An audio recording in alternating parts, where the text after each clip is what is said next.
បាទសូមគោរពជំរាបសួរទៅកាន់ពុកម៉ែបងប្អូនដែលជាប្រិយមិត្តអ្នកស្ដាប់ទាំងអស់ហើយថ្ងៃនេះគឺ Edwin បានវិលត្រឡប់មកជួបគ្នាសាជាថ្មីទៀតហើយបងប្អូនហើយថ្ងៃនេះដែរគឺខ្ញុំមានសាច់រឿងថ្មីមួយទៀតហើយបងប្អូនហើយសាច់រឿងថ្មីនេះគឺជាប្រភេទសាច់រឿងគ្រួសារដូចជាខ្ញុំនិយាយក្នុង channel នេះគឺដូចជាច្រើនវីដេអូដែរហើយជាធម្មតាបងប្អូនសាច់រឿងពេលដែលខ្ញុំនិយាយទៅពេលខ្លះបងប្អូនស្ដាប់ទៅមានអារម្មណ៍ថាគាត់សប្បាយចិត្តអញ្ចឹងណាពេលស្ដាប់សាច់រឿងរបស់ admin នេះណាអញ្ចឹងបងប្អូនខ្លះទៀតគាត់ចូលចិត្តស្ដាប់ប្រភេទរឿងជារឿងខ្មោចរឿងរន្ធត់ណាហើយ channel របស់ខ្ញុំបាទនេះគឺនិយាយអំពីរឿងគ្រួសារទេហើយបងប្អូនចូលចិត្តស្ដាប់រឿងគ្រួសារហ្នឹងអាចចូលមកស្ដាប់ក្នុង channel របស់ខ្ញុំបាទបានហើយកុំភ្លេចជួយ Subscribe នៅ channel ថ្មីរបស់ខ្ញុំបាទបងប្អូនណាដោយសារតែវាថ្មីស្រឡាំងទៅហើយប្រហែលខែមុននេះគឺដូចជាខាននៃការផុសសាច់រឿងមែនតើអញ្ចឹងឲ្យបងប្អូនរងចាំយូរអញ្ចឹងថ្ងៃនេះគឺក៏ដូចជាសពដងដែរដោយសារតែថ្ងៃនេះគឺខ្ញុំមានសាច់រឿងថ្មីមួយទៀតហើយដែលបានពីការចែករំលែកអំពីប្រិយមិត្តយើងម្នាក់អញ្ចឹងរឿងថ្ងៃនេះគឺនិយាយអំពីប្តីប្រពន្ធ2នាក់ដែលគាត់នេះគឺមានកូនស្រីឈ្មោះថារស្មីហើយប្តីប្រពន្ធគាត់ហ្នឹងគឺហាក់បីដូចជាមានទំនាស់ទាស់ទែងគ្នានៅក្នុងគ្រួសារខ្លាំងមែនតើដោយប្តីរបស់គាត់គឺបានលួចទៅមានស្រីក្បត់នឹងប្រពន្ធគាត់ណាអញ្ចឹងគឺគួរឲ្យហៅថាសង្វេគមែនតើដោយសារតែមនុស្សស្រីត្រូវគេក្បត់វាពិបាកមែនតើបងក្នុងគ្រួសារមួយហ្នឹងអញ្ចឹងបងស្រីដែលគាត់ជាម្ដាយរបស់ប្អូនអ្នកស្មីហ្នឹងគាត់បានចែកម្លែករឿងផ្ទាល់ខ្លួនរបស់គាត់ហើយបងប្អូនឆ្ងល់ថាចុះរឿងគ្រួសារខ្លួនឯងមិនក៏ចែកម្លែកនិយាយហែកគេអញ្ចឹងធ្វើម៉េចបងប្អូនសាច់រឿងរបស់គាត់ផ្ញើមកក៏ខ្ញុំជួយសម្រាយទៅដោយសារតែជារឿងប៉ັດកើតឡើងក្នុងគ្រួសារគាត់ទេអញ្ចឹងវាមិនធំដុំអីប្រហែលណាគ្រាន់តែថាក្នុងក្រុមគ្រួសារគាត់ហ្នឹងគឺហាក់បីដូចជាមានភាពសោះក៏ក្រោះហ្មងអត់ដែលស៊ីសង្វាក់គ្នាមិនហីព្រោះប្តីគាត់ហ្នឹងគឺពេលដែលគាត់ទៅធ្វើការគាត់ហាក់បីដូចជាមានអារម្មណ៍ថាគាត់ហ្នឹងគឺក្បត់នឹងប្រពន្ធគាត់មកឲ្យតែឃើញគេរៀងស្អាតតិចហ្នឹងរយទៅមកប្តីគាត់អញ្ចឹងបងប្រុសជាមួយនឹងប្រពន្ធគាត់ហ្នឹងគាត់ចាប់ដៃគ្នាយូរឆ្នាំហើយចូល10ឆ្នាំ20ឆ្នាំជាងហើយគាត់មានកូនស្រីមួយហ្នឹងឈ្មោះរស្មីកូនស្រីរស្មីគាត់បណ្ដានិយាយរឿងគ្រួសារឲ្យប្រាប់ទៅអ្នកដតីទេគ្រាន់តែថាពេលដែលគាត់និយាយម្ដងពេលខ្លះគាត់មានអារម្មណ៍ថាអាណិតម្ដាយគាត់ដោយសារតែម្ដាយរបស់គាត់ហ្នឹងគឺ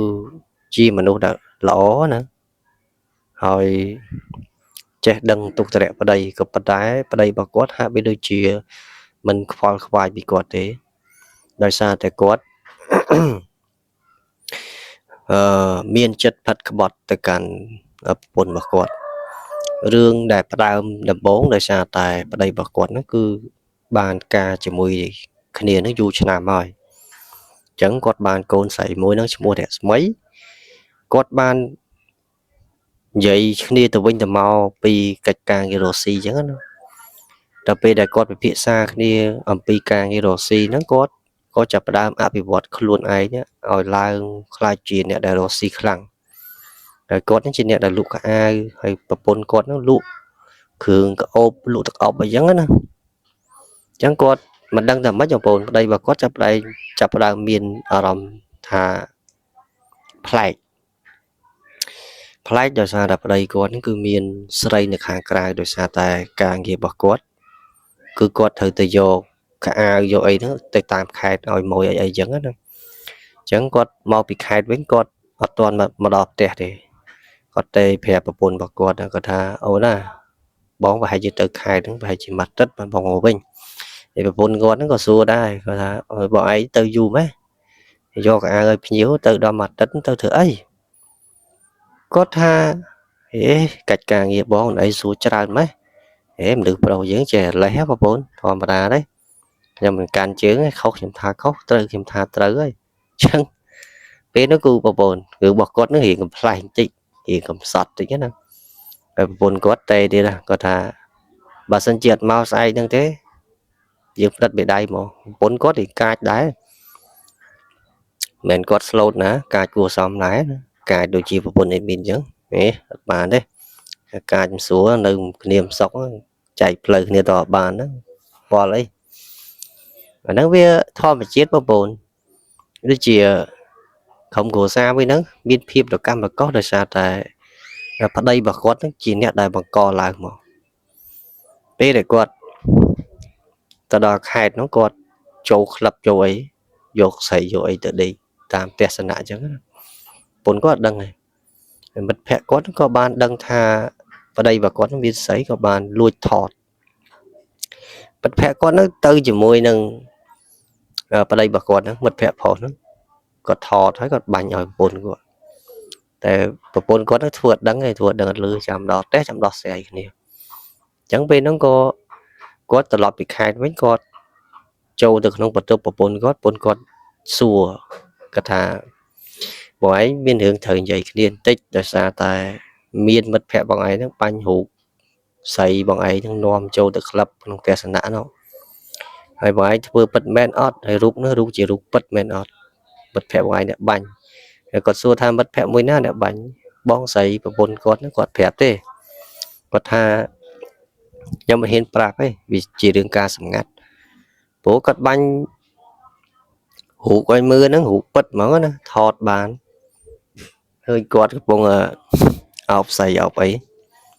នៅក្នុងទស្សនៈហ្នឹងអញ្ចឹងពេលហ្នឹងក៏គាត់អត់មានអីត្រូវដោះស្រាយទេដោយសារតែរូបភាពវាជាក់ស្ដែងមានវីដេអូមានរូបភាពផ្សេងអញ្ចឹងណាអញ្ចឹងគាត់ចាប់ផ្ដើម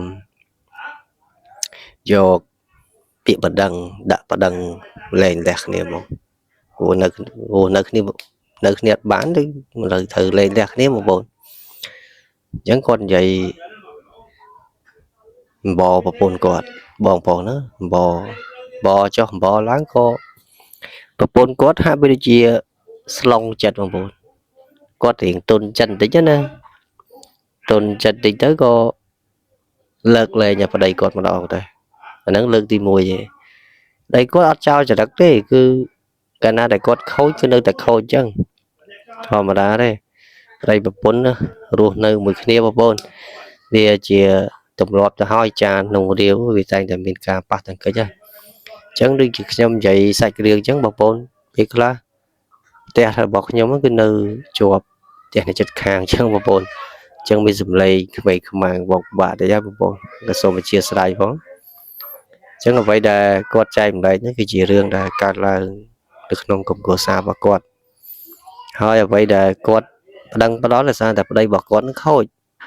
លួចតែមានស្រីចោលគាត់អញ្ចឹងបងប្អូន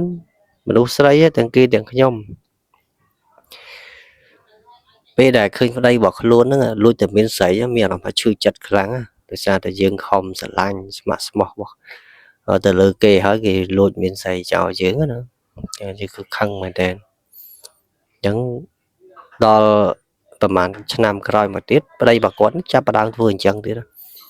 សារហ្នឹងលេងលើកលែងឲ្យប្រពន្ធគាត់ថាលេងមែនតើផ្លិតមិនដៃផ្លិតអីអស់អញ្ចឹងអ្នកទាំងពីរហ្នឹងបានដាច់ស្រេចហើយដាច់ស្រេចសពគ្រប់ក៏ឪពុកម្ដាយខាងស្រីហ្នឹងក៏បាននិយាយឲ្យចែកកេរចែកទ្រព្យសម្បត្តិគ្នាណាដោយសារតែខាងប្រុសហ្នឹងគឺខូចពេកអញ្ចឹងរឿងយកគូសកលហ្នឹងបងប្អូនត្រូវមើលច្បាស់តិចណាបងប្អូនមិនចេះលុំហ្នឹងណាតែខុសមកជីវិតហើយយើងមិនដឹងបងប្អូនចិត្តក្នុងចិត្តគេនឹងមិនដឹងថាគេគិតអីបើមិនតែយើងមើលធ្លុះអាហ្នឹងយើងចេះមើលមនុស្សហើយអញ្ចឹងមើលចិត្តគេធ្លុះទេទោះយើងស្គាល់គេរាប់ឆ្នាំក៏ដោយក៏ប៉ុន្តែយើងអត់ដឹងថាក្នុងខ្លួនគេគិតអីទេគិតអីអាក្រក់ចំពោះយើងឬក៏គិតក្បត់ផិតយើងតាំងពីកាលណាមកទេតែវាជាធម្មតាជាបទពិសោធន៍របស់អ៊ីនមីនគឺមនុស្សដែលយើងស្រឡាញ់គឺពេលខ្លះគេតាមស្រឡាញ់យើងខ្លាំងថ្នាក់ថ្នម take care រហូតពេលដែលបានហើយហ្នឹងដូចជាសាបហើយអញ្ចឹងទៅអាហ្នឹងហាក់បីដូចជាវាអត់មានភាពស្មោះត្រង់ជាប់មួយគ្នាហ្មងណាហើយពេលដែលគាត់បានលែងលះគ្នាហើយហ្នឹងក៏បានចែកទ្រព្យសម្បត្តិគ្នាហើយកូនរបស់គាត់ទៅនៅខាងម្ដាយគាត់នោះខាងពុនគាត់ណា ហើយបងប្រុសជាមួយបងស្រីហ្នឹងគាត់មិនដែល